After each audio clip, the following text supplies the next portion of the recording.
Assalomu alaykum hammaga. Bugun Demet tizimida shifoxonada yotgan bemorlarni chiqaruv epikrizida kamchiliklar bo'lgan bo'lsa, uni qayta tahrirlashni ko'rib chiqamiz, o'rganib olamiz. Buning uchun biz kerakli bemorni topib olamiz. Masalan, kasalxonaga kiramiz. Demet tizimida kerakli bemorni tibbiy bayonnomasi tugallanganlar orasidan topamiz. Masalan, aytaylik, Durdiyeva Nargiza. Xo'p, ularni chiqaruv epikrizini topishimiz uchun tibbiy kartaga kiramiz. Tibbiy kartada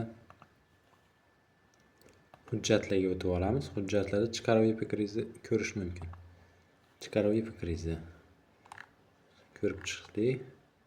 Xo'p, bu yerda aytaylik, biz biror bir narsani o'zgartirmoqchimiz. Uning uchun nima qilishimiz kerak? Oldin sichqonchaning o'ng tarafini bosib, сохранить как orqali yuklamani загрузкаga nima qilamiz?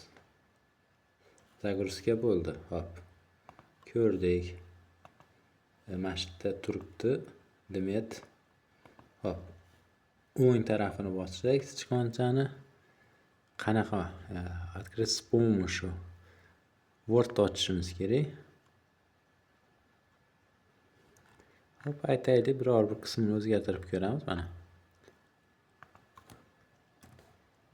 140 давление, nafas olish 20 ta, saturatsiya 96 ta. Hop, сохранить qildik. Chiqib ketamiz. Hop, nimani ochib ko'ramiz. Chiqaruv epikrizini